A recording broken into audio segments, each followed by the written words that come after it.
अध्ययन श्रृंखला की इस कड़ी में आप सभी का हार्दिक स्वागत है।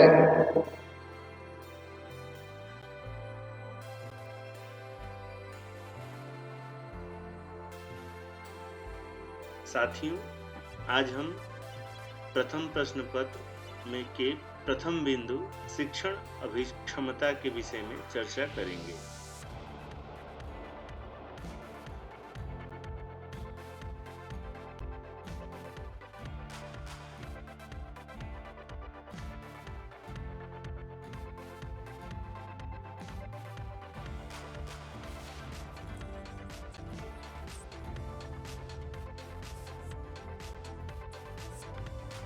मित्रों, आज हम शिक्षण अभिक्षमता अर्थात टीचिंग एप्टीट्यूड इस विषय पर चर्चा करेंगे।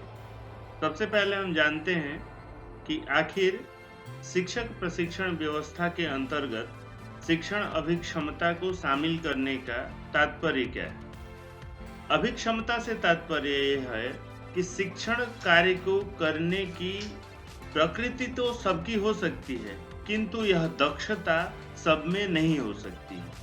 यह माना जाता है कि हम में जो कुछ भी गुण विकसित होते हैं या समाज में जो हमारे गुण दिखाई देते हैं वो हम में पूर्व निर्धारित होते हैं।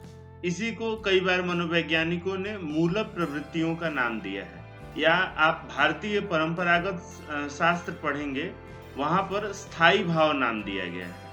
अर्थात स्थायी रूप से कुछ तथ्य हम में विद्यमान होते हैं। जैसी प्रक्रिया चलती है, समाज जैसे जितना आगे बढ़ता है और जिस प्रकार से समाज हमें मार्गदर्शन करता है, वैसे वैसे उसमें दृढ़ता आने लगती। ठीक वैसे ही शिक्षण कर्म सबके बस की बात नहीं है, या शिक्षण का कार्य हर कोई व्यक्ति नहीं कर सकता है। अतः भावी जीवन में शिक्षण का कार्य वही व्यक्ति कर सकता है जिसमें शिक्षण अभिरुचि पहले से विद्यमान हो, वह उसके वंशानुक्रम से प्राप्त होती है। कई बार वातावरण के प्रभाव से दृढ़ता आ जाती है कि अगर वंशानुक्रम से कम भी तथ्य प्राप्त हुए हैं तो वातावरण उसको पुष्ट कर देती है। कोई छात्र जैसे वंशानुक्रम से उसमें शिक्षण की अभिरुचि संबंधी गुण कम है, किंतु वह माता पिता अगर उसके अध्यापक हैं तो दोनों के संपर्क में रहने से दीर्घ काल तक कई बार शिक्षण संबंधी चर्चा परिचर्चा में वह भाग लेता है। कार्यालयीय कार्य अथवा विद्यालयीय कार्य कैसे हो रहे हैं, इन चर्चाओं में वह भाग लेता है अपने परिवार के अंतर्गत, और उसमें वो अभिरुचि जागृत होती है। अतः शिक्षण अभिक्षमता जांचने का यहाँ तात्पर्य यही है कि आप में अध्यापक होने की क्षमता है या नहीं, आप कक्षा कक्ष को उचित प्रकार से संभाल सकेंगे या नहीं। कक्षा में कोई ऐसी परिस्थिति या ऐसी घटना घटित होती है जो कि सामान्य से इतर है, असामान्य कोई घटना है, चाहे किसी छात्र का व्यवहार हो अथवा किसी कर्मचारी का व्यवहार हो अथवा आपके स्वयं के सहकर्मी का व्यवहार हो, तो आप उसके साथ फिर भी सामंजस्य बना करके व्यवस्था को कितना भली प्रकार से चलाने में समर्थ हो सकते हैं। इन्हीं सभी बिंदुओं को जांचने के लिए, परखने के लिए शिक्षण अभिक्षमता संबंधी परीक्षण किया जाता है। यहाँ पर छात्र से यह अपेक्षा की जाती है कि वह विद्यालयीय परिस्थिति में हमेशा सकारात्मक दृष्टिकोण अपनाए। यदि एक छात्र विषय वस्तु को बड़े आसानी से सीख पा रहा है और दूसरा छात्र दीर्घ काल के प्रशिक्षण के बाद भी विषय वस्तु का अधिगम नहीं कर पा रहा है, तो यहाँ पर अध्यापक को बड़े धैर्यता के साथ उन कारणों का पता करना चाहिए जिन कारणों के वजह से छात्र का अधिगम नहीं हो रहा है। बजाय इसके कि छात्र को डांट दिया, छात्र को मार दिया या कक्षा कक्ष से निष्कासित कर दिया, तो आपसे यहाँ पर यही अपेक्षा की जाती है कि इन सभी बिंदुओं को आप सकारात्मक रूप से देखें, सकारात्मकता से चलते हुए फिर समस्या का समाधान करें, न कि नकारात्मक पृष्ठभूमि से। अगर आपने छात्र को पीट दिया या उसको कक्षा से निष्कासित कर दिया और कई बार निष्कासित होने के बाद हो सकता है कल को वो आतंकवादी बन जाए, कल को वो जितना भी असामान्य व्यवहार करता था उससे और भी बढ़ चढ़ कर व्यवहार करने लगे, समाज में हेय दृष्टि से देखा जाने लगे, और जैसे जैसे लोग हेय दृष्टि से देखेंगे उसका दुष्प्रभाव और बढ़ता जाएगा।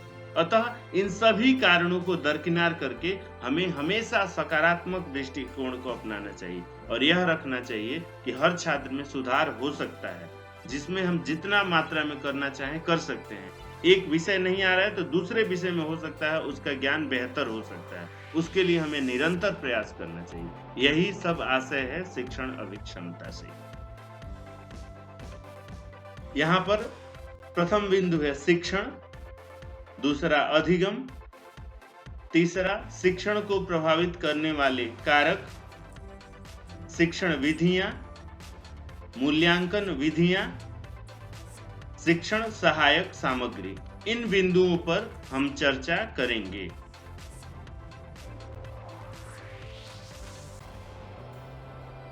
पहला बिंदु है शिक्षण। मित्रों, शिक्षण एक व्यक्ति से प्रभावित होकर दूसरे व्यक्ति तक सूचनाओं का संप्रेषण है।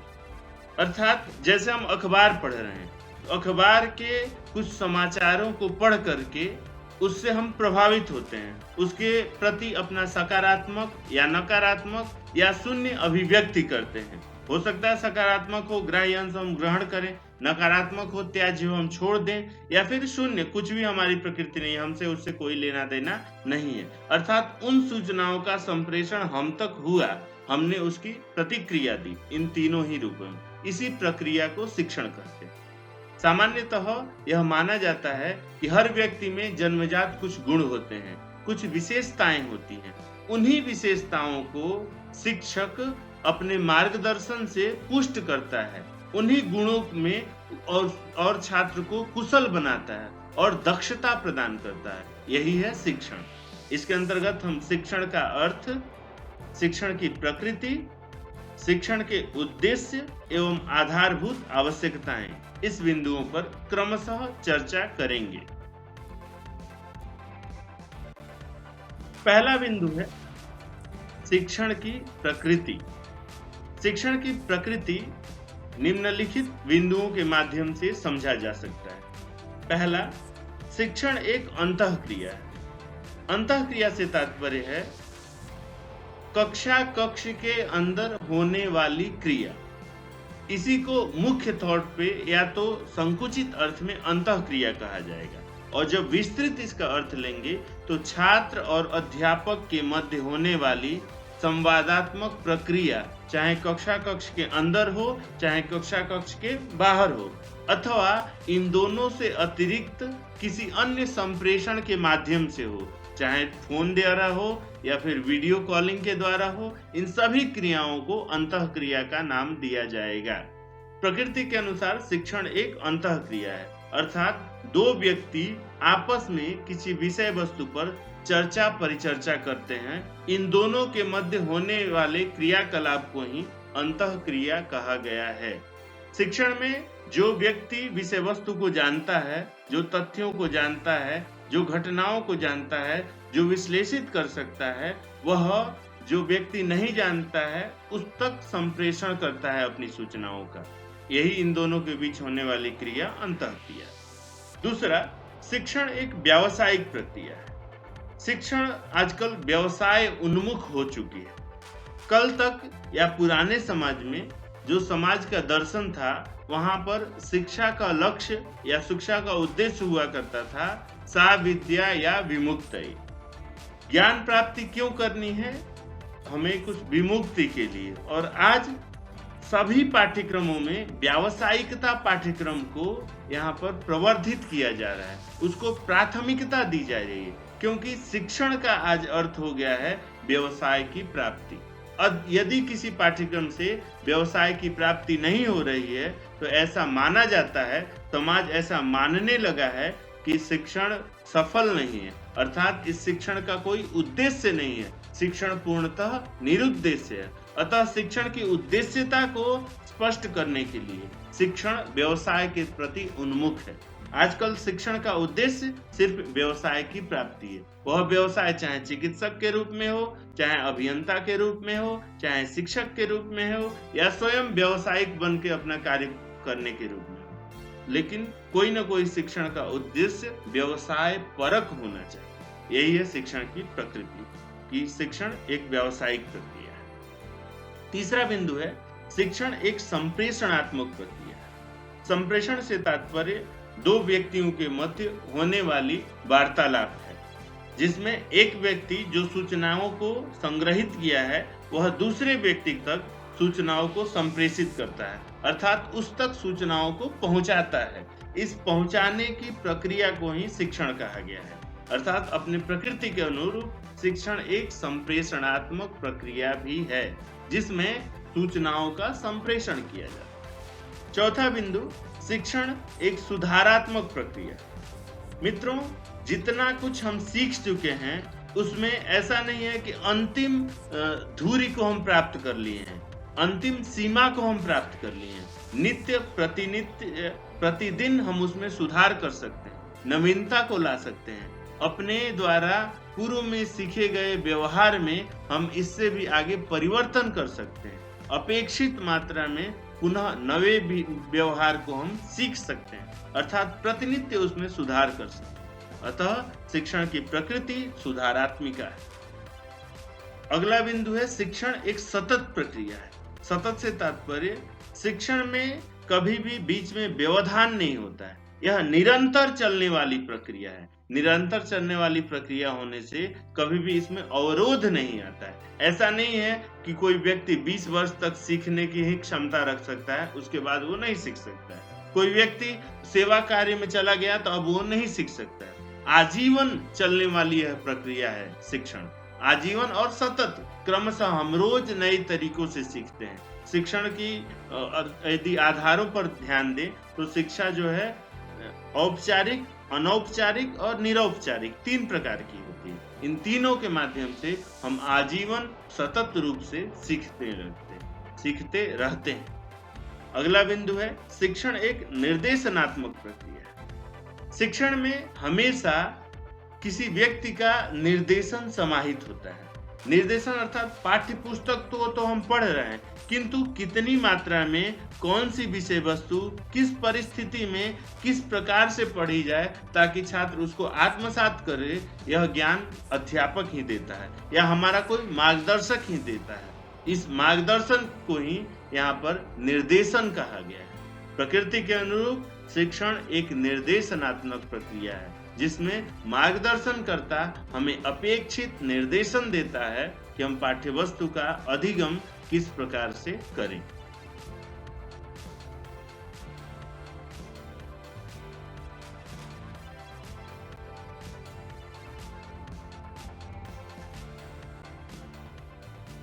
शिक्षण के उद्देश्य एवं आधारभूत आवश्यकताएं। शिक्षण का कुछ उद्देश्य है और कुछ इसकी आवश्यकताएं हैं। शिक्षण निरुद्देश्य कभी नहीं होती। प्रमुख इसके कुछ उद्देश्य हैं, यथा उत्तम समाज का निर्माण करना। उत्तम समाज से तात्पर्य है सभी समाज का कोई न कोई दर्शन होता है, चाहे प्रजातांत्रिक समाज हो, चाहे राजतांत्रिक समाज हो, अथवा आधुनिक रूप से प्रचलित कोई भी अन्य समाज का स्वरूप, जैसे मार्क्सवादी समाज हो, कम्युनिस्ट जिसको कहते हैं। इन सब का कोई न कोई अलग अलग दर्शन है। उसके अनुरूप समाज के नागरिकों का निर्माण करना शिक्षण का प्रथम उद्देश्य है, और समाज की आवश्यकताओं की पूर्ति करना यह भी शिक्षण का उद्देश्य है। अतः उत्तम समाज का निर्माण करना शिक्षण का उद्देश्य है। दूसरा उद्देश्य सामाजिक मूल्यों की स्थापना। प्रत्येक समाज की अपनी सभ्यता होती है, अपनी संस्कृति होती है। उस संस्कृति का संरक्षण करना बहुत अनिवार्य है, क्योंकि संस्कृति का हस्तांतरण होता है। जितने भली प्रकार से संस्कृति को हम संयोजित रख करके, संरक्षित करके अपने अगली पीढ़ी को स्थानांतरित करेंगे, उतना ही व्यवस्थित हमारी सांस्कृतिक परंपरा रहेगी। अतः सामाजिक मूल्यों की स्थापना के लिए सभ्यता और संस्कृति के संरक्षण के लिए शिक्षण कार्य करता है और शिक्षण का यह भी एक उद्देश्य है। तीसरा उद्देश्य है मानवीय मूल्यों की स्थापना करना। मित्रों, आजकल जैसे जैसे आधुनिकता का समावेश हो रहा है जीवन में, हम कहीं ना कहीं तकनीकी आधार पर तो विकसित हो रहे हैं, विज्ञान हमें नित्य नवीन ऊंचाइयों तक संप्रेषित कर रहा है, किंतु व्यक्ति के पास आजकल मानवीय मूल्यों की बिल्कुल ही कमी हो गई है। जीवन मूल्यों की हिरासता के रूप में इसको हम देख सकते हैं। हमें अपने घर वालों के प्रति ही हम कितने वफादार हैं या उनके प्रति हम कितने अपने जिम्मेवारियों को निभा पाते हैं, अपने कक्षा में हम अध्यापक को कितना सत्कार देते हैं, कितना आदर देते हैं, जिस थाली में हम खाना खा रहे हैं क्या उस थाली की वास्तविक जो स्थिति है उससे हम परिचित हैं? इन सभी बिंदुओं पर ध्यान दे करके मानवता के लिए जीवन निर्वाह करना है, यह उद्देश्य है शिक्षण का। मानव बनाना शिक्षण का उद्देश्य है, मानवीय मूल्यों की स्थापना करना शिक्षण का उद्देश्य है, मानवीय मूल्यों की संरक्षण करना शिक्षण का उद्देश्य है। चौथा बिंदु, अपेक्षित व्यवहार परिवर्तन हेतु आधार का निर्माण करना। अपेक्षित व्यवहार परिवर्तन ही वास्तविक अधिगम होता है। अगर कोई व्यक्ति शिक्षण प्राप्त कर लिया तो उसने जो पूर्व व्यवहार किया है उसमें परिवर्तन दिखाई देगा और इस हेतु आधार का निर्माण जो करता है वो शिक्षण करता है। अर्थात शिक्षण यह सिद्ध करता है कि व्यक्ति में आने वाला जो व्यवहार है वो किस प्रकार का होना चाहिए, तदनुकूल ही वह संप्रेषण करता है, तदनुकूल पाठ्य वस्तु उपस्थापित करता है, तदनुकूल उसको निर्देशन देता है, तदनुकूल मार्गदर्शन देता है, जिससे वह अपने व्यवहार में जैसा चाहा जा रहा है वैसा परिवर्तन कर सके। इसका आधार निर्माण शिक्षण का उद्देश्य है। पांचवा उद्देश्य है शिक्षण का सामाजिक सहभागिता को प्रवर्धित करना। वस्तुतः समाज आजकल टूटने लगा है, बिखरने लगा है। हम दो हमारे दो की संस्कृति प्रबलतम स्वरूप को धारण कर रही है। आजकल 2x2 BHK समस्या जो पैदा हो गई है हमारे समाज में, ये कहीं ना कहीं हमारी जो संयुक्त परिवार की श्रृंखला थी उसको तोड़ रहा है। जब वह टूट रहा है तो समाज में भी हम अपने आसपास ध्यान देने से कहीं ना कहीं वंचित हो रहे हैं और सामाजिक समूहों में योगदान देना, समाज को में सहभागिता निभाना, इससे कहीं ना कहीं हम दूर होते जा रहे हैं। तो शिक्षण का यह भी एक मुख्य उद्देश्य है सामाजिक सहभागिता को परिवर्धित करना, परिपोषित करना और संरक्षित करना।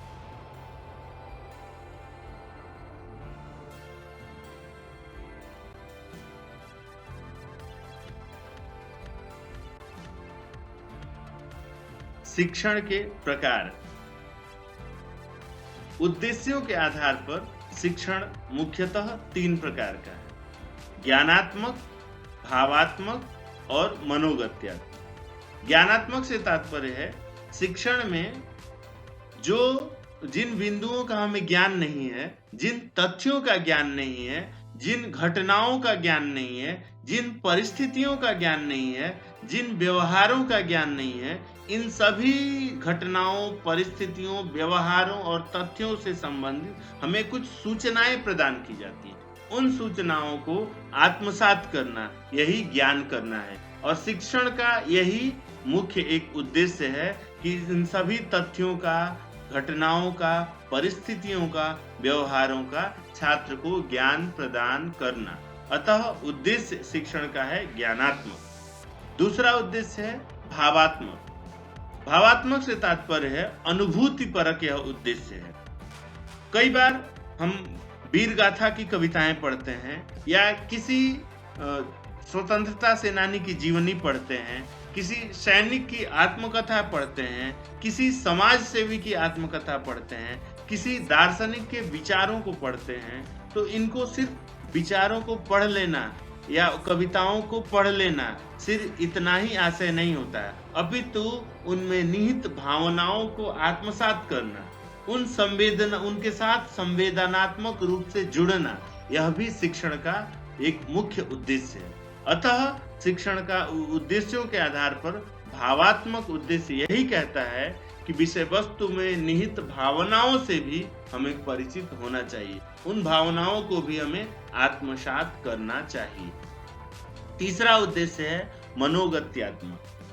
मित्रों, मनोगत्यात्मक से यहाँ पर दो बिंदुओं में मुख्यतः हम इसको बांट सकते हैं, एक तो अभिरुच्यात्मक और दूसरा अभिवृत्त्यात्मक। अभिरुच्यात्मक से तात्पर्य है समाज के कुछ ऐसे कार्य हैं जहां पर हमें अभिरुचि लेनी चाहिए या हम लेते रहते हैं, उनसे संबंधित सकारात्मक बिंदुओं को और हम जोड़ें उनमें और उन विषयों में भी अपनी अभिरुचि बढ़ाएं। जैसे अगर कोई छात्र खेल में रुचि लेता है तो खेल में रुचि लेते हुए वो आंकिक योग्यता को हासिल करे, खेल खेल के माध्यम से गणित को पढ़ना वह सीखे, इसी को आंकिक योग्यता को हासिल करना है, और सीख करके वह दूसरों तक भी संप्रेषित करे।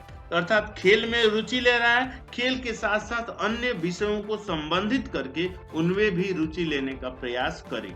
दूसरा, ये अभिवृत्त्यात्मक क्या है, तो जब भी हम पाठ्य वस्तु को पढ़ते हैं उसका कोई न कोई सकारात्मक पक्ष होता है जो कि लेखक हमें बताना चाह रहा है या मार्गदर्शक हमें बताना चाह रहा है, उन विषयों के प्रति हमारी सकारात्मक अभिवृत्ति जागृत हो, अर्थात उन बिंदुओं पर हम ध्यान दें। उदाहरण के लिए भारतीय राजनीति की चाहे तो आप पूरी आलोचना कर सकते हैं और चाहे तो इसके प्रति सकारात्मक दृष्टिकोण अपना करके यह कह सकते हैं कि पूरे विश्व में सबसे श्रेष्ठ राजनीतिक परंपरा भारतीय राजनीति की ही है। और जब नकारात्मक करेंगे तो इसकी कोई आवश्यकता नहीं है, आप इसके प्रति दुष्प्रभावित होंगे या इसके जो भी कार्य है वो सबसे आप दूर हटते रहेंगे। तो शिक्षण का यह भी उद्देश्य है, एक तो नवीन विषयों में अभिरुचि उत्पन्न करना, दूसरा अभिवृत्ति को सकारात्मक रूप से स्पष्ट करना। अतः शिक्षण उद्देश्यों के आधार पर तीन प्रकार का हो गया, ज्ञानात्मक, भावात्मक और मनोगत्यात्मक। मनोगत्यात्मक के दो बिंदु यहाँ स्पष्ट हो गए, अभिरुच्यात्मक और अभिवृत्त्यात्मक, रुचि से संबंधित और अभिवृत्ति से संबंधित। स्तरों के आधार पर शिक्षण तीन प्रकार का है, स्मृति स्तर, अवबोध स्तर और चिंतन स्तर। हम जानते हैं कि मानवीय विकास क्रम एक जैसा नहीं रहता है।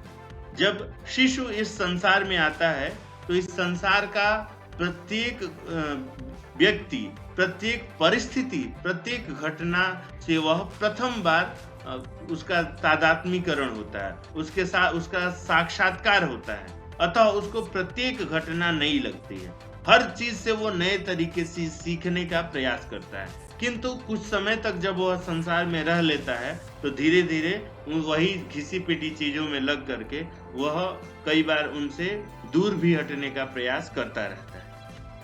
तो कई बार इन सभी स्तरों के अनुसार शिक्षण को बांटा गया है। प्राथमिक स्तर पर जब वो हर चीज को नए तरीके से देखता है, समझता है, जानने का प्रयास करता है, तो उसी स्तर पर स्मृति स्तर का शिक्षण होना चाहिए, अर्थात कविताओं को रटाना चाहिए, वर्णमाला को पढ़ाना चाहिए या अन्य गणितीय जो सूत्र हैं या संस्कृत साहित्य के जो भी सूत्र हैं, व्याकरण के सूत्र हैं, पंक्तियां हैं, उनको स्मरण कराना चाहिए, क्योंकि उनका स्मरण कर शक्ति जो है उस समय अपनी तीव्रतम सीमा पर होती है। प्रत्येक वस्तु नई एकदम नया नवेला है, उनका जो दिमाग है वह एकदम तीक्ष्णता के साथ कार्य करता है। अतः प्राथमिक स्तर हम मुख्यतः कह सकते हैं, प्राथमिक स्तर का जो शिक्षण हो वो स्मृति स्तर पर होता है। माध्यमिक स्तर 6ठी से लेकर के 10वीं तक, जब बालक जो है वो बाल्यावस्था को पूरा कर लिया और वो लगभग 10-12 साल का हो चुका है, अब किशोरावस्था में हर बिंदु को वह समझने का प्रयास करता है।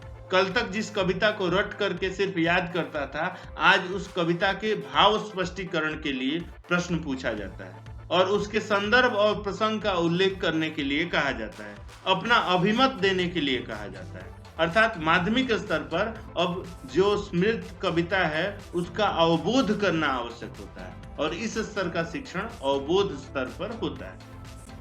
इससे अतिरिक्त जो उच्च स्तर होता है, उस उच्च स्तर पर शिक्षण चिंतन स्तर का होता है। अध्यापक छात्रों के मध्य कुछ विषयों का व्याख्यान करता है छात्र अपना अभिमत देते हैं, नवीन वस्तुओं पर चिंतन करते हैं, चिंतन करके फिर आपस में एक संवादात्मक प्रक्रिया के रूप में यह शिक्षण और प्रशिक्षण की व्यवस्था सुचारू रूप से चलती रहती। तो स्पष्ट हुआ, प्राथमिक स्तर पर स्मृति स्तर पर शिक्षण होगा, माध्यमिक स्तर पर अवबोध स्तर पर और उच्च स्तर पर चिंतन स्तर पर शिक्षण होगा। प्राथमिक स्तर कक्षा 0 से लेकर के या नर्सरी से लेकर के लगभग 5वीं क्लास तक, 6ठी से लेकर के 10वीं 12वीं तक अवबोध स्तर और उससे ऊपर जो है वो चिंतन स्तर पर शिक्षण का कार्य होगा। स्वरूप के आधार पर भी शिक्षण 3 प्रकार है, वर्णनात्मक, निदानात्मक और उपचारात्मक। वर्णनात्मक से यहाँ तात्पर्य है जो विषय वस्तु, जो घटनाएं जिस प्रकार हैं उसका वर्णन कर देना, उसकी व्याख्या कर देना, उसको स्पष्ट कर देना। जो कुछ भी हम पढ़ते रहते हैं, जो हमारे सामने, जैसे हम रास्ते से चल रहे हैं, कोई होर्डिंग, कोई बोर्ड हमें दिख गया, देख करके हम समझ लिए क्या है, कारण नहीं, क्यों लिखा गया, इन चीजों पर बहुत ज्यादा ध्यान नहीं देते हैं, समझ करके उसका पालन शुरू कर देते हैं। वो एक शिक्षण, उस स्वरूप में जो शिक्षण दी जाए वह वर्णनात्मक शिक्षण। निदानात्मक का अर्थ होता है कारण का ज्ञान करना। कोई परिस्थिति, कोई घटना घट रही है तो उसमें कारण क्या है। जैसे हम गणित पढ़ते हैं, गणित में जब फॉर्मूला हम सॉल्व करते हैं तो सवाल जब हल करते हैं तो सवाल हल करने के लिए हम फॉर्मूले तक जाते हैं, अर्थात कारण पहले जानते हैं। कारण क्या, इस फॉर्मूले के कारण ही यह सवाल इस रूप में परिणत हो रहा है, ये कारण को जानना। उपचारात्मक से तात्पर्य है समस्या का समाधान करना, अर्थात कारण का समाधान करना। जब कोई कारण हमें मिल जाता है, उस कारण के समाधान के लिए अपेक्षित विधियों में हम परिवर्तन करते हैं, परिस्थितियों में, कक्ष में परिवर्तन करके हम उपचारात्मक शिक्षण करते हैं। जैसे छात्रों का उच्चारण दोष है, उच्चारण दोष का जब हम संज्ञान कर लेंगे कि किस कारण से यह उच्चारण दोष हो रहा है, कहीं यह क्षेत्रीय प्रभाव तो नहीं है, या कहीं बच्चे का पारिवारिक प्रभाव तो नहीं है, कहीं बच्चे के वंशानुक्रम का प्रभाव तो नहीं है, तो इतना जानने के बाद से उस कारण के समाधान के लिए जो शिक्षण होगा, जैसे लैंग्वेज लैब के माध्यम से हम शिक्षण करें, या अगर क्षेत्रीय प्रभाव है तो क्षेत्रीय प्रभाव को स्पष्ट करके उसके मूल स्वरूप को स्पष्ट हम करें। जैसे कोई मार्ग को मार्ग शब्द से संबोधित करता है, मित्र को मित्र शब्द से संबोधित करता है, या आत्म को आत्म शब्द से संबोधित करता है, तो यह क्षेत्रीय प्रभाव है। तो छात्रों के सामने जब इसका मूल स्वरूप स्थापित किया जाएगा, उच्चारण प्रशिक्षण किया जाएगा, तो इस शिक्षण व्यवस्था को उपचारात्मक शिक्षण की संज्ञा दी जाएगी। कारण को जान करके समस्या का समाधान करना, यही है उपचारात्मक शिक्षण। शैक्षिक प्रबंधन अथवा व्यवस्था के आधार पर शिक्षण 3 प्रकार के हैं, औपचारिक शिक्षण, अनौपचारिक शिक्षण और निरौपचारिक शिक्षण। औपचारिक शिक्षण से तात्पर्य है जहां पर अध्यापक और छात्र निश्चित हो, कक्षा का स्तर निश्चित हो, कक्षा निश्चित हो, पाठ्यक्रम निश्चित हो, उसके महाविद्यालय और विद्यालय निश्चित हो, अवधि निश्चित हो, अर्थात सब कुछ जहां औपचारिक हो, ऐसे शिक्षण को औपचारिक शिक्षण की संज्ञा दी जाती है। जैसे कोई छात्र बीए अथवा शास्त्री कक्षा में पढ़ रहा है, वहां उसकी पढ़ने के बाद जो उपाधि मिलेगी वो बीए अथवा शास्त्री के नाम से जानी जाएगी, यह निश्चित होगा। पढ़ाने वाला जो विद्यालय होगा उसका कक्ष और विद्यालय निश्चित होगा, अध्यापक उसका निश्चित होगा, छात्र उसके निश्चित होंगे, पाठ्यक्रम निश्चित होगा। तो निश्चित अवधि में, निश्चित अध्यापक के द्वारा, निश्चित कक्ष में, निश्चित छात्र को पढ़ाए जाने वाला जो पाठ्यक्रम है, यह औपचारिक शिक्षण होगा और यह शैक्षिक व्यवस्था औपचारिक व्यवस्था कहलाएगी। दूसरा अनौपचारिक। अनौपचारिक शिक्षण व्यवस्था वह है जहां पर कुछ भी औपचारिक न हो। जैसे शाम को हम अपने घर परिवार के साथ बैठ करके खाना खा रहे हैं और खाना खाते समय हमें हाथ से खाना है कि चम्मच से खाना है तो किस प्रकार रोटी खानी है, किस प्रकार चावल खाना है, यह हमारे घर वाले बिना किसी निर्धारित पाठ्यक्रम के हमें बीच बीच में पढ़ाते रहते हैं, समझाते रहते हैं, बताते रहते हैं। हम टीवी देख रहे हैं तो कौन सा चैनल हमें देखना चाहिए, क्यों देखना चाहिए? कोई समाचार मिल गया तो तुरंत हमें टोक दिया जाता है, देखो इस बिंदु पर तुम ध्यान दो, ये क्या है। जब हम रोड पर चलते हैं तो वहां पर जेब्रा लाइन से ही हमें क्रॉस करना है, वहां लिखा हुआ है, हम उसको पढ़ लिए और चलते रहे। वो हमारे लिए ही लिखा है यह निश्चित नहीं है।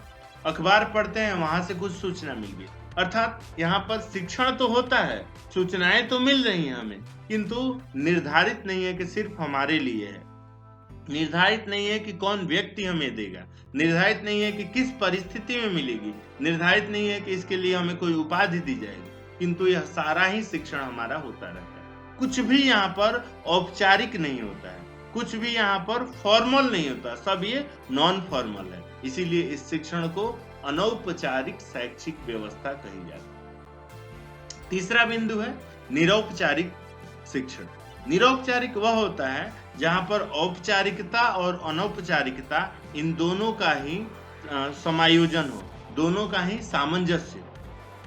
अर्थात औपचारिक जिसमें पाठ्यक्रम, अवधि, शिक्षक, कक्षा कक्ष इत्यादि निर्धारित होता है। इसमें क्या होता है, दूरस्थ शिक्षा से पढ़ने वाले जो भी पाठ्यक्रम होते हैं उसमें इस तरह की व्यवस्था होती है। यहाँ पाठ्यक्रम की अवधि, पाठ्यक्रम, कक्षा ये तो निर्धारित होता है, किंतु कितनी अवधि में पूरा करना है, कौन अध्यापक पढ़ाएगा, कहाँ पर पढ़ाएगा, किस रीति से हमें पढ़ना है, इन सारी चीजों में हमें छूट मिली रहती है। हम चाहें तो कॉन्टेक्ट क्लास लगा सकते हैं, चाहें तो नहीं लगा सकते हैं, चाहें तो हम वहां पर 2 साल में पाठ्यक्रम कर सकते हैं, चाहे तो 4 साल भी लगा सकते हैं। अर्थात कुछ निश्चित और कुछ अनिश्चित, कुछ औपचारिक और कुछ अनौपचारिक, ऐसी शिक्षण व्यवस्था को निरौपचारिक शिक्षा व्यवस्था कही जाती है।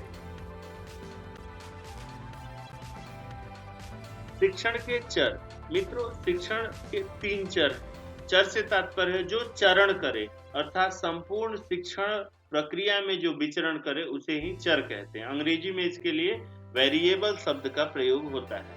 यह मुख्यतः 3 चर हैं।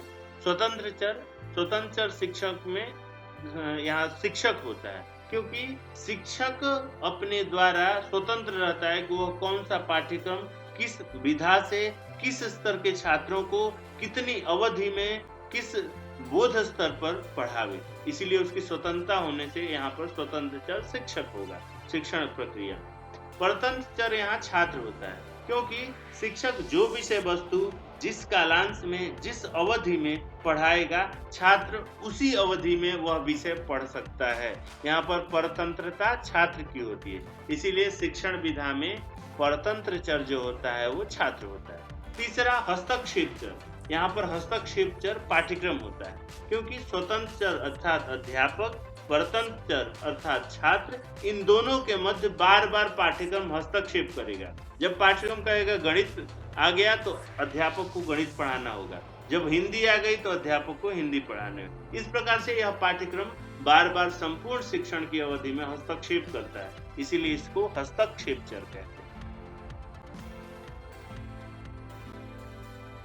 शिक्षण की 3 अवस्थाएं होती हैं। शिक्षण की पूर्व तत्परता अवस्था, शिक्षण की अंतःक्रिया अवस्था और शिक्षण के पश्चात की अवस्था।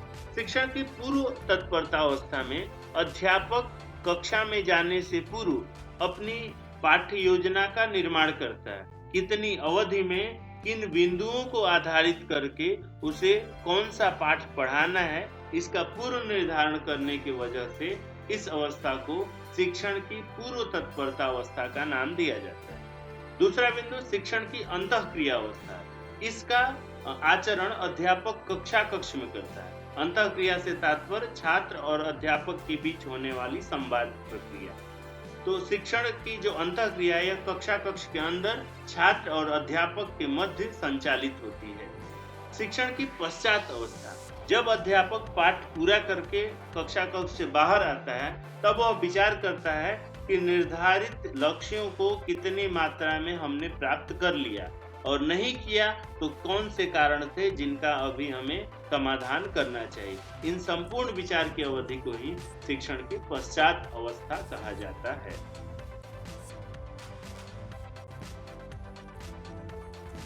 अधिगम।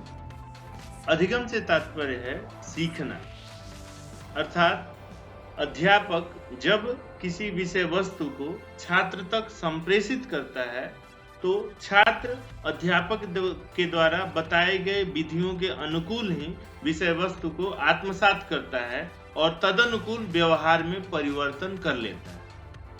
अतः व्यवहार में दिखाई देने वाला यह स्थायी परिवर्तन ही अधिगम है।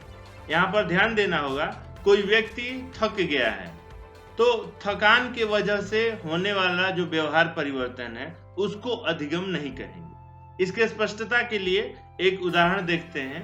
जैसे एक छोटा बालक है जिसने आज तक अग्नि से जिसका हस्त स्पर्श नहीं हुआ, उसका हाथ आग से कभी नहीं जला है, तो जलते हुए दीपक को बहुत ही लालायित होकर के देखता है और उसे छूने का प्रयास करता है। उसको बहुत खूबसूरत दिखाई देता है, देख करके वह छूने का बार बार प्रयास करता है। आप उसको रोकिए तो रुकेगा नहीं। जब भी आपकी आंखें ओझल होंगी वह पुनः उस दीपक को स्पर्श करने के लिए लालायित होकर के जाएगा। किंतु एक बार स्पर्श करते ही जैसे ही उसका हाथ जल गया उसको तुरंत अधिगम हो जाएगा कि आग हमें जला देगी और जीवन में दोबारा वह उस दीपक को छूने का प्रयास नहीं करेगा और बचेगा। यही है अधिगम, अर्थात व्यवहार में होने वाला स्थायी परिवर्तन ही अधिगम। इसके अंतर्गत हम जानेंगे अधिगम से आशय, वंशानुक्रम एवं वातावरण, अभिवृद्धि एवं विकास, मूल प्रवृत्तियां, अभिप्रेरणा। अधिगम से आशय, इस बिंदु पर हम चर्चा करते हैं। शिक्षण और अधिगम ये दोनों एक दूसरे से अन्योन्याश्रित रूप से संबंधित हैं। अधिगम के लिए शिक्षण आवश्यक है और शिक्षण का अंतिम लक्ष्य अधिगम की प्राप्ति है।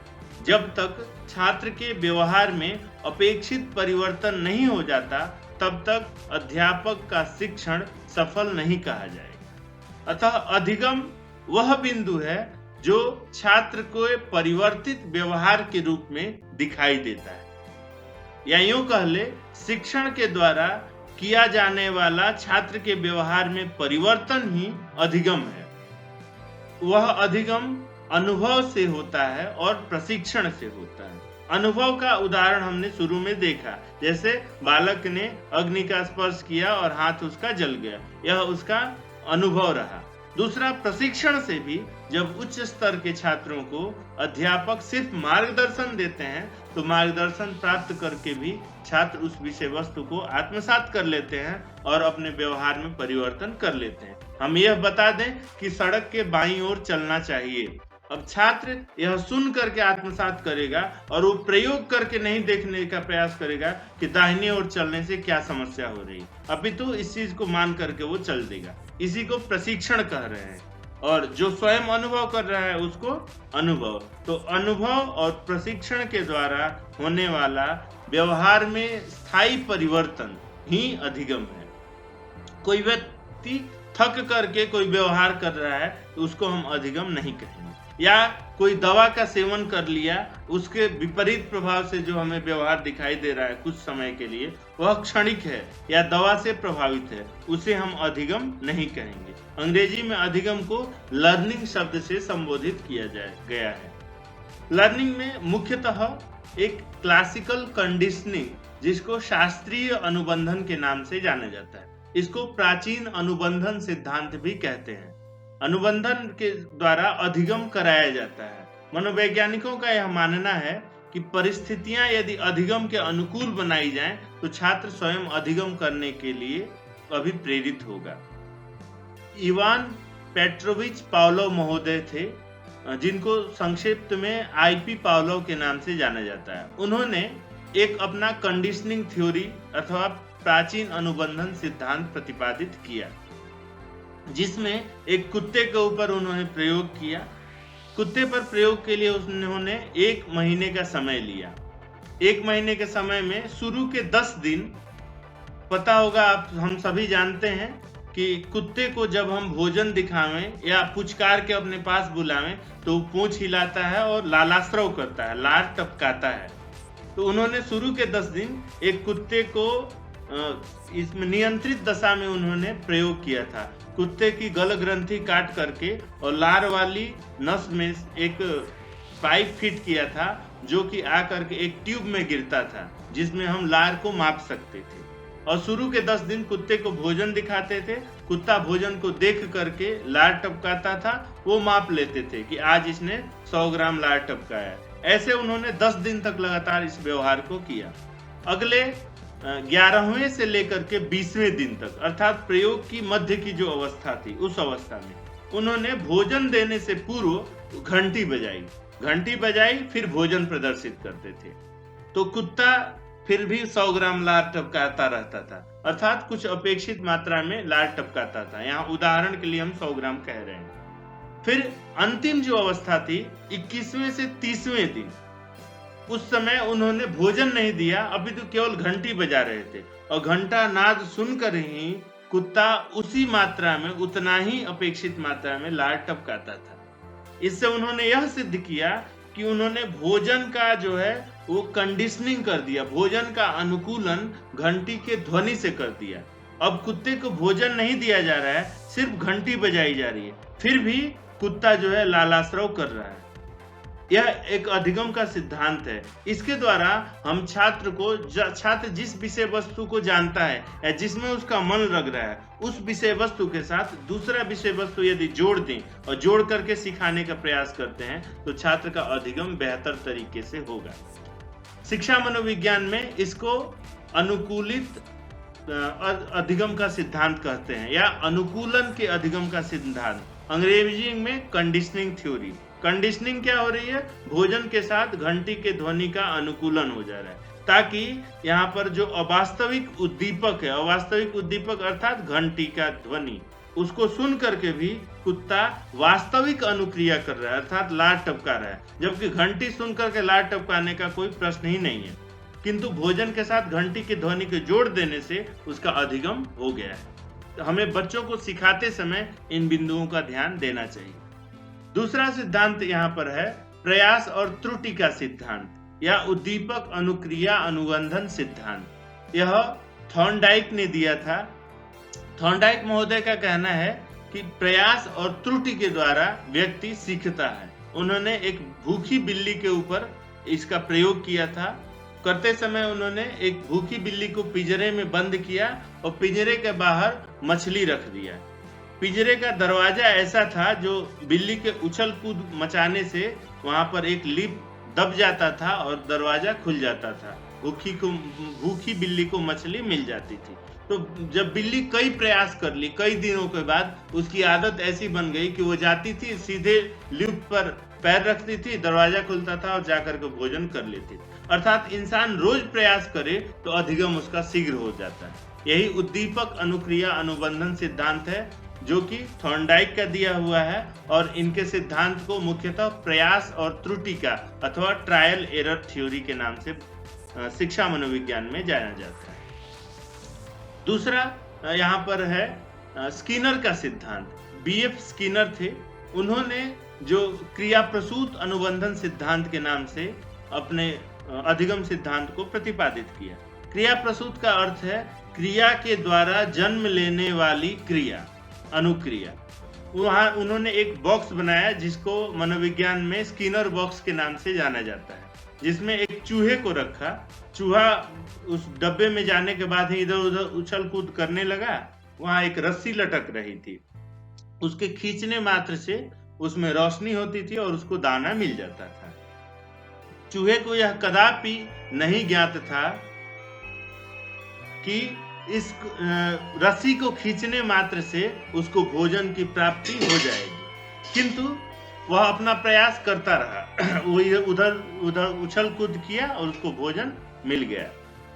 यहाँ पर ध्यान देने वाली बात है, इससे पूर्व जो हमने SR theory, stimulus response theory अर्थात थॉर्नडाइक के सिद्धांत की चर्चा की, और दूसरा ये RS थ्योरी, यहाँ रेस्पॉन्स आधारित स्टिमुलस है।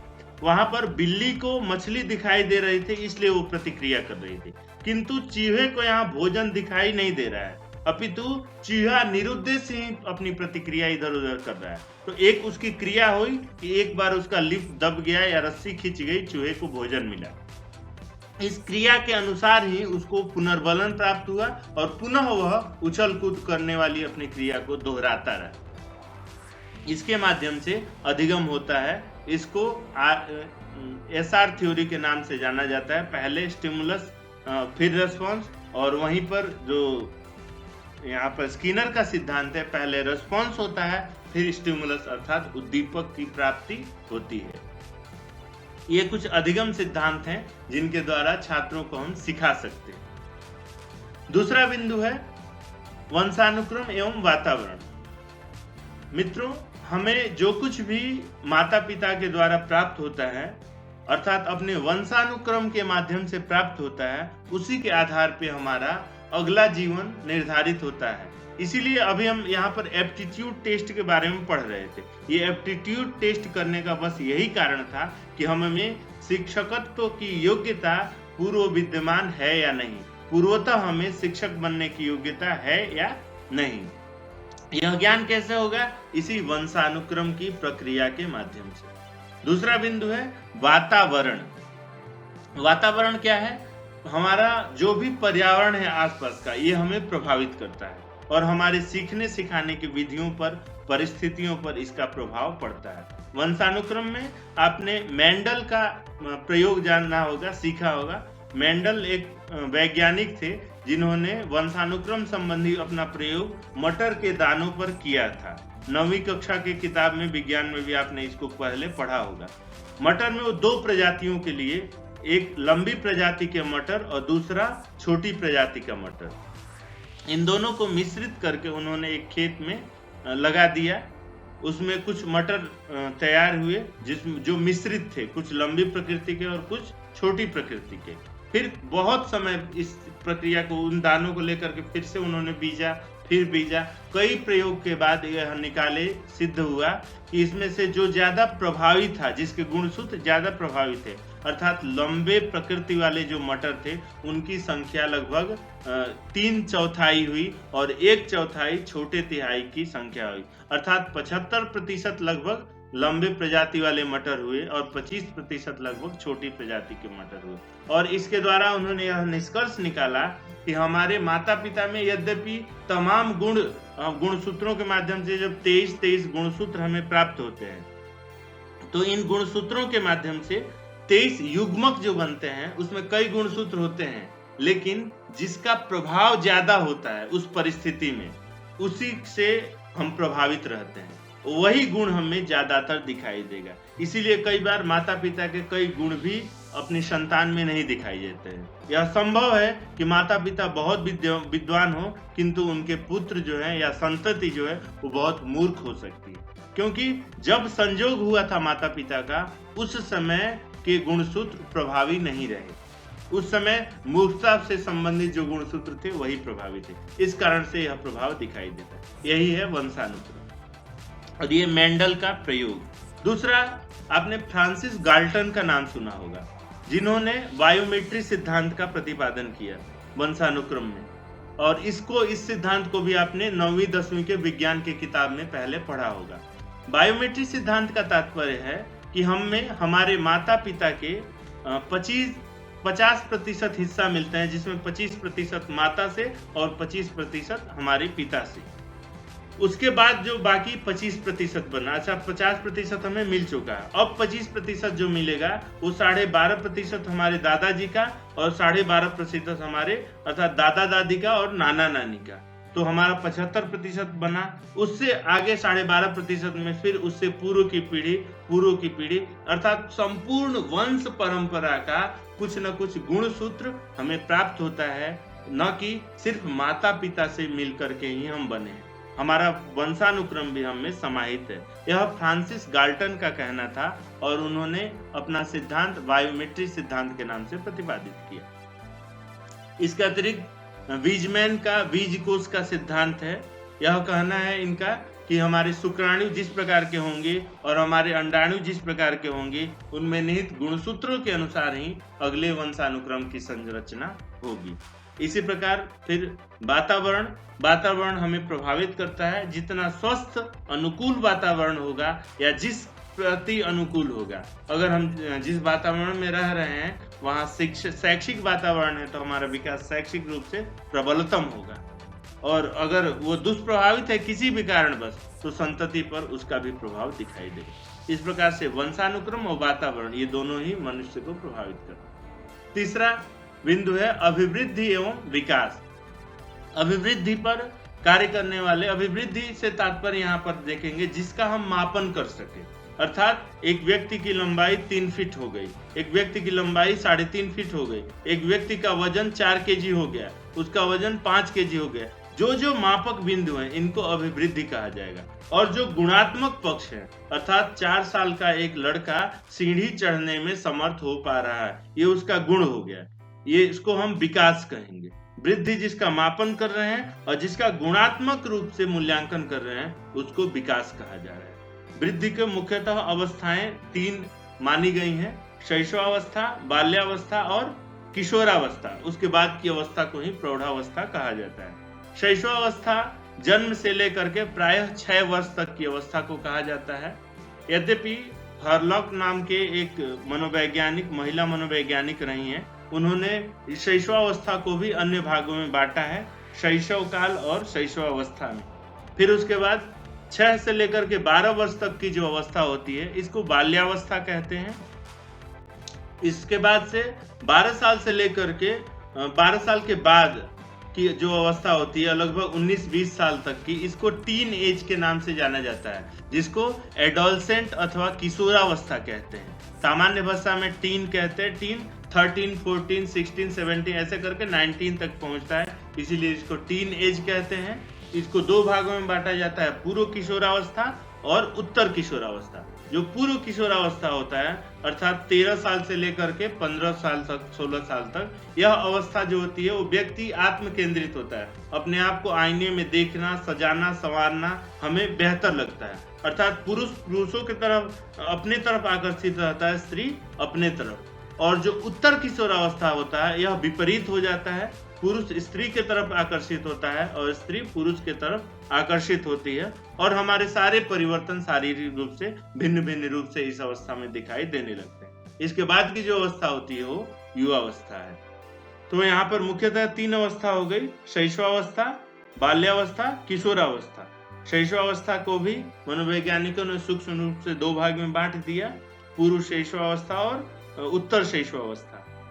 उसी प्रकार किशोरावस्था को भी 2 भाग में बांट दिया, पूर्व किशोरावस्था और उत्तर किशोरावस्था। पूर्व किशोरावस्था ये स्पष्ट हो चुका है। उसके बाद जो अवस्था है वो उत्तर किशोरावस्था के बाद का अवस्था युवावस्था के नाम से जाना जाता है। चौथा बिंदु है मूलक प्रवृत्तियां। मैकडूगल नाम के एक मनोवैज्ञानिक हुए जिन्होंने मुख्यतः 14 प्रकार के मूलक प्रवृत्तियों का उल्लेख किया है। इन 14 मूलक प्रवृत्तियों का आधार ये है कि व्यक्ति में पूर्वतः कुछ चीजें विद्यमान रहती है मूल रूप से, और परिस्थितियों के पा करके वो जन्म लेते, उद्बुद्ध होती हैं।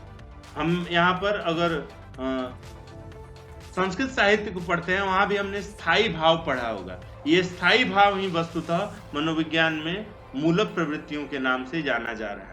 मूलक प्रवृत्तियां 100 से भी अधिक हैं, अलग अलग मनोवैज्ञानिकों ने प्रतिपादित किया है, किंतु स्पष्ट करने का और 14 मूल प्रवृत्तियों के उल्लेख करने का श्रेय जो है वो मैकडूगल को जाता है।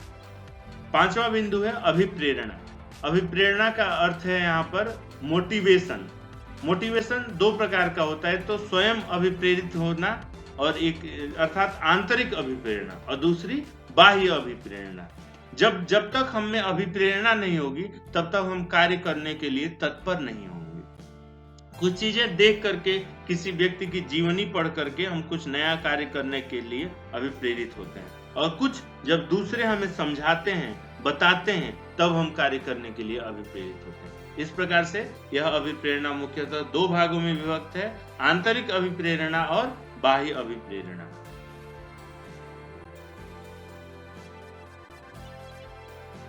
शिक्षण को प्रभावित करने वाले कारक।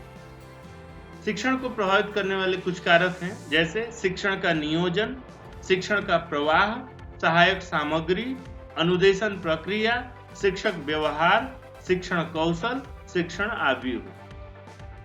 शिक्षण के नियोजन से तात्पर्य है हमारा समय सारणी जितनी उत्कृष्ट रहेगी, विषयों का समावेशन जितना उत्कृष्ट रहेगा। प्रायः यह माना जाता है हमारे भारतीय परिप्रेक्ष्य में कि यहाँ गणित, विज्ञान, अंग्रेजी जैसे विषयों को दुरूह विषयों की संज्ञा दी जाती है। समय सारणी बनाते समय इस चीज का ध्यान रखना चाहिए, इन विषयों को हम हमेशा मध्यावकाश से पूर्व रखें, अर्थात प्राथमिक सत्र में इन विषयों को स्थान दें।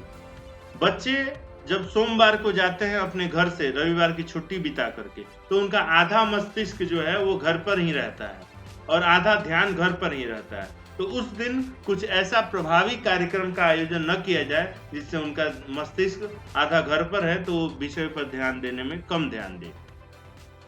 और इसी प्रकार से अंतिम जो दिन होता है शनिवार का, उस समय भी उनका ध्यान अब एक दिन की छुट्टी बिताने के प्लानिंग पे होती है। उस समय भी इन विषयों को, दुरूह विषयों का अध्यापन कम किया जाए। समय सारणी व्यवस्थित हो, कक्षा कक्ष व्यवस्थित हो, विषय को पढ़ाने वाला अध्यापक में विषय की योग्यता भरी हो और संप्रेषण कौशल से परिपूर्ण हो, तब शिक्षण का नियोजन व्यवस्थित कहा जाएगा। और यह शिक्षण का नियोजन शिक्षण को प्रभावित करता है। अगर इसमें हमने ध्यान नहीं दिया, तो हम अंतिम कक्षा 8वीं पीरियड में अंग्रेजी पढ़ाना शुरू किए और छात्रों को अगर अंग्रेजी से डर लगता है या अंग्रेजी उनको दुरूह लगता है, तो आप यकीन मानिए अंग्रेजी वो जिंदगी में सीखने से डरते रहेंगे और उनका बहुत ज्यादा प्रभाव नहीं पड़ेगा। ऐसे ही हम अंतिम कक्षा में गणित पढ़ाना शुरू करें तो ज्यादातर बच्चे ध्यान नहीं देंगे। जाते ही जाते पहली कक्षा में हमने शुरू कर दिया तो कई बच्चे कभी 2-5 मिनट मानवीय, यह व्यस्तता है या ये मान सकते हैं मानवीय जीवन शैली है, 2-5 मिनट वो लेट हो गया है या किसी कारण बस हम अटेंडेंस लेने में ही समय लगा दिए, उपस्थिति लेने में, तो वहां पर उनका शिक्षण प्रभावित होगा। अतः शिक्षण का नियोजन पूर्णतः शिक्षण को प्रभावित करता है। व्यवस्थित नियोजन इसलिए आवश्यक। दूसरा, शिक्षण का प्रवाह। मित्रों, शिक्षण के प्रवाह से तात्पर्य है शिक्षण का संप्रेषण, अर्थात अध्यापक जिन बिंदुओं का संप्रेषण छात्रों तक करना चाहता है वो जितनी सक्रियता पूर्वक, जितनी प्रवाहशीलता पूर्वक की जाएगी, छात्रों का एकाग्रीकरण उतना बेहतर होगा। छात्र उतने एकाग्र चित्त होकर विषय वस्तु की तरफ अवधान देंगे और विषय वस्तु को ग्रहण करने का प्रयास करेंगे। अतः शिक्षण का जो प्रवाह है ये शिक्षण को बहुत ही प्रभावित करता है। सहायक सामग्री। मित्रों, छात्रों के ध्यान को एकत्रित करने का एक मूलभूत साधन होता है सहायक सामग्री। यहाँ पर हम श्यामपट्ट को भी सहायक सामग्री में परिगणित करते हैं, जिस पर अध्यापक कुछ बिंदुओं का उल्लेख कर, कुछ चित्रों का उल्लेख करके या अन्य विशिष्ट सहायक सामग्रियों जैसे चार्ट दिखा करके, मॉडल दिखा करके, इन सामग्रियों का उपयोग करके अपने शिक्षण को प्रभावी बना सकता है। अतः सहायक सामग्री शिक्षण को प्रभावित करते हैं। फिर अनुदेशन प्रक्रिया। अनुदेशन प्रक्रिया से तात्पर्य है यहाँ निर्धारित पाठ्यक्रम के अनुरूप अध्यापक जो है विषय वस्तु का सम्यक प्रकार से संप्रेषण कर पा रहा है या नहीं। अनुदेशन में शिक्षण ही सिर्फ नहीं होता है, अपितु शिक्षण के साथ साथ कक्षा में छात्रों की प्रकृति पर ध्यान देना होगा। छात्रों की प्रकृति अलग अलग होती है। कुछ प्रभावशाली छात्र होते हैं जो शीघ्र विषय वस्तु को समझ पाते हैं। कुछ जो है वो बैकवर्ड चिल्ड्रन जिन्हें हम कहते हैं, पिछड़े हुए छात्र होते हैं, किसी भी कारण से उनको विषय वस्तु को समझने समय देर लगता है। कुछ सामान्य छात्र होते हैं, वो एक बार अच्छी तरह समझाने के बाद शायद विषय वस्तु को समझ जाए। तो इन विषय बिंदुओं पर ध्यान दे करके ही विषय वस्तु का संप्रेषण किया जाना चाहिए। अतः यह अनुदेशन की प्रक्रिया भी शिक्षण को प्रभावित करती है। शिक्षक का व्यवहार। शिक्षक का व्यवहार जितना आदर्श होगा, आप यकीन मानिए शिक्षण उतने ही प्रभावपूर्ण होगी। जब तक अध्यापक बिंदुओं को स्पष्ट करता रहेगा और स्वयं आचरण में नहीं लाएगा, तब तक छात्र उसके कहे गए बातों पर ध्यान देने से विमुख होते रहेंगे, ध्यान नहीं देंगे। अतः शिक्षण का व्यवहार यहाँ पर आदर्श शिक्षक के रूप में होना चाहिए, जिसको देख करके छात्र उस आदर्श व्यक्तित्व का अनुकरण करें। शिक्षण कौशल। कुशलता सब में लाई जा सकती है, आजकल प्रशिक्षण दिया जाता है, किंतु जिसमें शिक्षक की अभिवृत्ति हो उसी में यह शिक्षण रूपी कौशलता लाई जा सकती है। शिक्षण को प्रश्न पूछने का, विषय को स्पष्ट करने का, कविता पढ़ाने का, गद्य पढ़ाने का, नाटक पढ़ाने का, इन सभी विषयों को पढ़ाने का, इसी प्रकार अलग अलग विषय, विज्ञान पढ़ाने का, गणित पढ़ाने का, इतिहास पढ़ाने का, साहित्य पढ़ाने का, सबका अलग अलग तरीका होता है। उसी तरीके से संप्रेषण को करना ये शिक्षण कौशल के अंतर्गत आता है और यह शिक्षण कौशल शिक्षण को बहुधा प्रभावित करता है। शिक्षण का आव्यूह से तात्पर्य है एक परिस्थिति का निर्माण, ऐसे परिस्थिति का निर्माण जिससे छात्रों का अधिगम हो सके। मान लीजिए किसी कारणवश विषय में छात्रों का अवधान नहीं हो रहा है, छात्र पढ़ना नहीं चाह रहे, तो इस प्रकार की परिस्थिति बनाई जाए कि छात्र विषय वस्तु पढ़ने के लिए तत्पर हो, पढ़ने का प्रयास करे। शिक्षण विधियां। मित्रों, शिक्षण विधियां मुख्यतः दो प्रकार की हैं, कुछ अध्यापक केंद्रित और कुछ छात्र केंद्रित। शिक्षक केंद्रित विधियां यहाँ पर पहली हैं, यथा व्याख्यान विधि, प्रदर्शन विधि, ऐतिहासिक विधि। छात्र केंद्रित विधियां हैं यथा परियोजना विधि, असाइनमेंट विधि, चर्चा विधि, आगमन निगमन विधि, समस्या समाधान विधि। एक एक बिंदु पर हम चर्चा कर लेते हैं।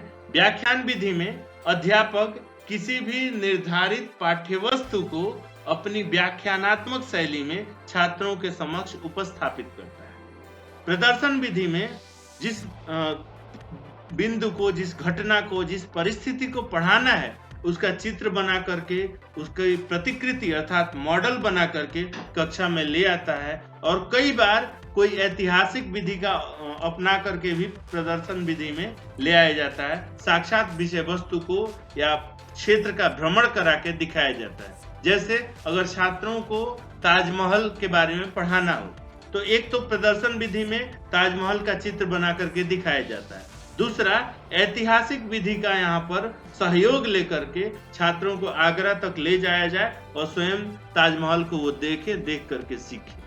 ऐतिहासिक विधि भी यही होती है, पुरातत्व संबंधी घटनाओं को समाहित करके आधुनिक विषय वस्तु को व्याख्यायित करना, स्पष्ट करना। फिर कुछ छात्र केंद्रित विधियां हैं, यथा परियोजना विधि।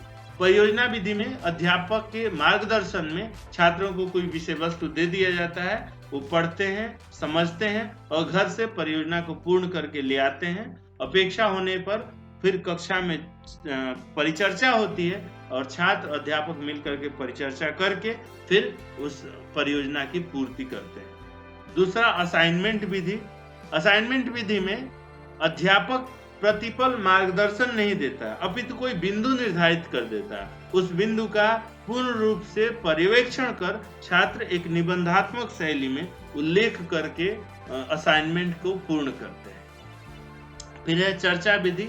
चर्चा विधि में छात्र और अध्यापक दोनों ही समुदाय आमने सामने रहकर कक्षा में किसी विषय पर चर्चा करते हैं। उसके सकारात्मक और नकारात्मक दोनों ही बिंदुओं पर चर्चा करके अध्यापक अंतिम रूप से निष्कर्ष तक पहुंचने का प्रयास करता है और छात्रों को विषय वस्तु से अवगत कराता है। आगमन और निगमन विधि वस्तुतः नियम से कार्य तक जाना और कार्य से नियम तक आना, यही आगमन और निगमन विधि है।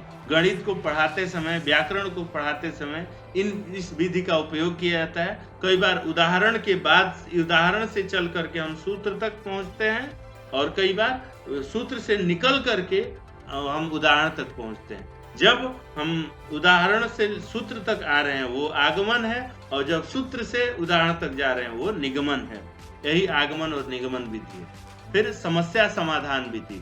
जो भी समस्या होती है, कोई भी, वो चाहे सामाजिक समस्या हो, कक्षा कक्ष की समस्या हो या विषय से संबंधित कोई समस्या हो, समस्या समाधान विधि में छात्र और अध्यापक दोनों मिलकर के कार्य करते हैं, चर्चा करते हैं और समस्या का समाधान ढूंढने का प्रयास करते हैं। फिर है मूल्यांकन विधियां। मूल्यांकन क्या है, यहाँ पर एक बिंदु पर ध्यान दिया जाएगा। मूल्यांकन दो प्रकार का होता है, एक तो योगात्मक मूल्यांकन और दूसरा निर्माणात्मक मूल्यांकन। आजकल इस मूल्यांकन को ही मूल्यांकन अर्थात असेसमेंट शब्द से संबोधित किया जा रहा है। असेसमेंट शब्द से संबोधित करने का यही अर्थ है, यहाँ पर योगात्मक अर्थ लिया जावे, योगात्मक अर्थ नहीं लिया जावे, अपितु इसका जो है निर्माणात्मक अर्थ लिया जावे। योग नहीं करना है, अर्थात साल भर जो छात्र ने पढ़ा सिर्फ उसका योग करके निर्धारित करना है, यह उद्देश्य न हो, अपितु छात्र साल भर क्या क्या सीख रहा है और किन विधियों को, परिस्थितियों को बदल करके और बेहतर सिखाया जा सकता है, ये चीजों का निर्धारण करके यहाँ पर आकलन का संप्रत्यय स्पष्ट किया जा रहा है। यहाँ पर आकलन है, न कि मूल्यांकन आजकल जो चल रहा है। आकलन निर्माणात्मक होता है, जिसमें हमेशा जितना सीख गया है, 1 यूनिट पढ़ाई हो गई, 1 यूनिट के बाद आप टेस्ट लीजिए, देखिए कि किन बिंदु पर छात्र कमजोर है। अग्रिम जो विषय वस्तु आप पढ़ाएंगे उसमें पढ़ाते समय अपने विधियों में परिवर्तन कीजिए, परिस्थितियों में परिवर्तन कीजिए, उन छात्रों पर विशेष ध्यान दीजिए ताकि अग्रिम इकाई को वो बेहतर तरीके से समझ सके और पढ़ सके।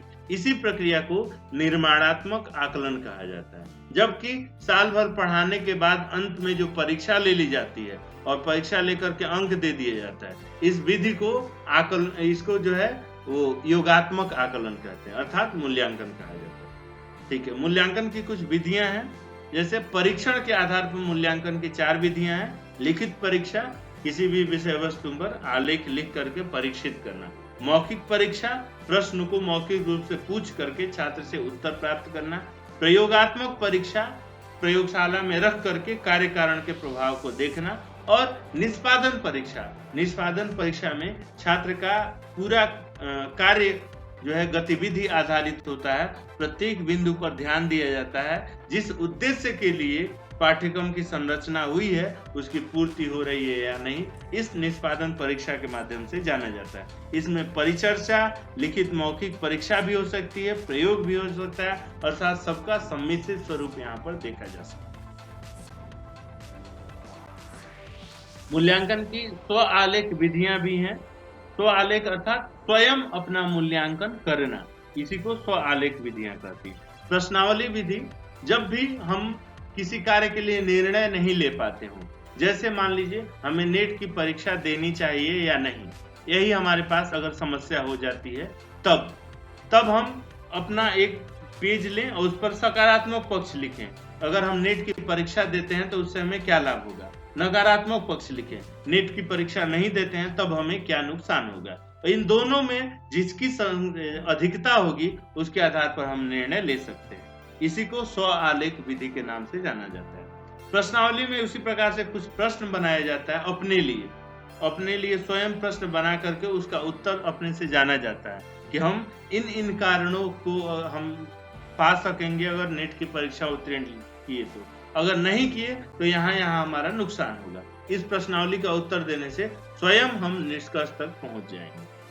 दूसरा है आत्मकथा। हमारे जीवन में जो भी घटनाएं घटी, जो भी परिस्थितियां आई, उन सभी घटनाओं को, परिस्थितियों को लिपिबद्ध करना, यही आत्मकथा है और इसके माध्यम से हम अपना मूल्यांकन कर सकते हैं। फिर है इंटरव्यू अर्थात साक्षात्कार। स्वयं हम अपना साक्षात्कार करके अब चिंतन मनन करें और देखें कि हम कहाँ पर सार्थक रहे, कहाँ पर निरर्थक रहे, कहाँ पर प्रभावी रहे, कहाँ अप्रभावी रहे, किन बिंदुओं पर ध्यान देना चाहिए, इन सब का स्वयं आत्म साक्षात्कार हमें करना चाहिए। फिर है व्यक्तिगत डायरी। प्रतिनित्य हम अपने कार्य विवरण लिखते जाएं किसी डायरी में, किसी दैनंदिनी में, और अंत में हम निष्कर्ष तक पहुंच सकते हैं कि हमें जितना कार्य करना था, जिन उद्देश्यों तक पहुंचना था, हम पहुंच सके हैं या नहीं।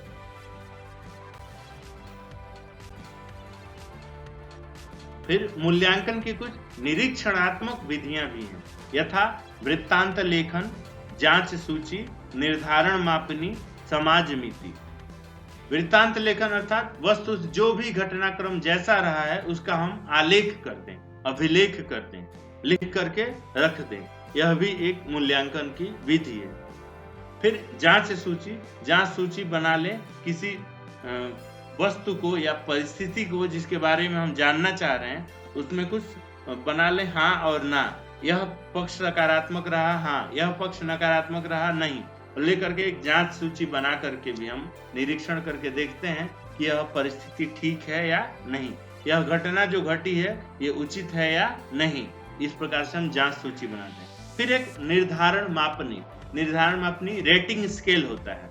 रेटिंग स्केल में जैसे मान लीजिए अध्यापक प्रशिक्षण हो रहा है, तो भले छात्र सैद्धांतिक परीक्षा में उत्तीर्ण हो रहा है, किंतु प्रायोगिक परीक्षा में वो कक्ष में पढ़ा पा रहा है या नहीं, उसमें भी हम कह लिए कि अगर निर्धारित 30 मिनट को प्रभावी ढंग से पढ़ाना है, तो अगर वो 25 मिनट भी पढ़ाता है प्रभावी ढंग से, उत्तम तरीके से, तो हम यह एक निष्कर्ष पर पहुंचेंगे कि ये लड़का जरूरत पड़ने पर 30 मिनट भी पढ़ा सकता है।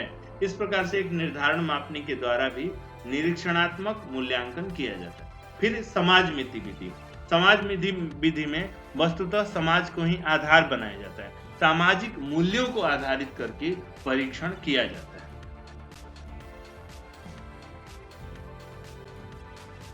फिर मूल्यांकन की कुछ प्रक्षेपी विधियां हैं। प्रक्षेपी विधियों में साहचर्य परीक्षण। साहचर्य परीक्षण से तात्पर्य है हम जिस वातावरण में रह रहे हैं, उस वातावरण के सभी बिंदुओं से, सभी परिस्थितियों से, कार्यकलापों से हम परिचित हैं या नहीं, यह साहचर्य परीक्षण के माध्यम से हमें ज्ञात होगा। फिर वाक्य पूर्ति परीक्षण। वाक्य पूर्ति परीक्षण से वस्तु स्थिति में को हम कितनी गहराई से, कितनी गहनशीलता से हम इसको पढ़े हैं, समझे हैं, जाने हैं, इसका हम परीक्षण वाक्य पूर्ति के माध्यम से कर सकते हैं। फिर टीएटी मतलब इसको अंग्रेजी में थेमेटिक अपर्सिएशन टेस्ट कहा जाता है, हिंदी में कहा जाएगा प्रसंग बोध परीक्षण। वस्तुतः यह एक मनोवैज्ञानिक परीक्षण है जिसमें 31 कार्ड हैं। 31 में से 20 कार्ड जो हैं वो पुरुषों पर एप्लीकेबल है, पुरुषों पर इनका प्रयोग किया जाता है। 20 कार्ड ऐसे हैं जिनको 20 में से 10 कार्ड ऐसे हैं जिनको सिर्फ पुरुषों पर किया जाएगा, 10 कार्ड ऐसे हैं जिनको सिर्फ महिलाओं पर, और 10 कार्ड ऐसे हैं जिनको दोनों पर किया जा सकता है, और 1 कार्ड ऐसा है जो बिल्कुल सादा है। इस प्रकार से किसी भी व्यक्ति पर यदि इसका प्रयोग करना हो तो अधिकतम 21 कार्डों का प्रयोग हम करते हैं। 21 कार्ड A4 साइज के हैं जिन पर कोई चित्र बने हुए हैं। उन चित्रों को देख करके किस प्रसंग को यह चित्र द्योतित कर रहा है, इस प्रसंग का ज्ञान इससे होता है, और प्रसंग को जान करके व्यक्ति के बारे में, व्यक्ति के व्यक्तित्व के बारे में ज्ञान प्राप्त किया जा सकता है। फिर रोरसा स्याही धब्बा परीक्षण है। हरमन रोरसा ने इसका आविष्कार किया था, इसलिए रोरसा स्याही धब्बा परीक्षण के नाम से जाना जाता है। इसमें भी 10 कार्ड हैं। 10 में से 5 कार्ड जो हैं वो कलर से हैं, और 5 कार्ड बिल्कुल सफेद हैं और काले में है, ब्लैक एंड व्हाइट। 5 जो कलरफुल है उसमें भी 2 में सफेद और थोड़ा सा कलर है, और 3 जो है बिल्कुल कलरफुल हैं। इन 10 कार्डों का प्रयोग करके किसी व्यक्ति के व्यक्तित्व का आकलन किया जाता है। ये सारी विधियां प्रक्षेपी मापक विधियां कहलाती हैं मूल्यांकन की। फिर शिक्षण सामग्री, शिक्षण सहायक सामग्री। मित्रों, सहायक सामग्री से तात्पर्य है शिक्षण को प्रभावी करने में जो हमारी सहायता करें। हमारी से तात्पर्य अध्यापक की उन सामग्रियों को हम सहायक सामग्री के नाम से जानते हैं। इसमें कुछ दृश्य सामग्रियां होती हैं जो सिर्फ देखी जा सकती हैं, जैसे श्यामपट्ट, चित्र। इन चित्रों को देख करके हम जो है पढ़ा सकते हैं। कोई प्रतिकृति, मॉडल, ये सब दृश्य सामग्रियों के में आते हैं। कुछ श्रव्य सामग्रियां होती हैं जिनको सिर्फ सुना जा सकता है, जैसे रेडियो और कोई ध्वनि विस्तारक यंत्र जो होता है, माइक के माध्यम से कोई सूचना संप्रेषित की जाए, ये सब श्रव्य सामग्रियां होती हैं। और कुछ सामग्रियां दृश्य श्रव्य हैं, जैसे टीवी, जैसे कंप्यूटर, जैसे कोई लेकर के हम ऑडियो और विजुअल मिश्रित नया पाठ्यक्रम संचालित करते हैं, अर्थात जिसमें दिखाई भी दे और सुनाई भी दे। ऐसे सहायक सामग्री को दृश्य श्रव्य सहायक सामग्री कहा जाता है। यह सहायक सामग्री शिक्षण में अध्यापक की सहायता के लिए होती है। मित्रों, इस प्रकार से यह आपके प्रथम पत्र की प्रथम अन्विति शिक्षण अभिक्षमता यहीं समाप्त होती है। धन्यवाद सर।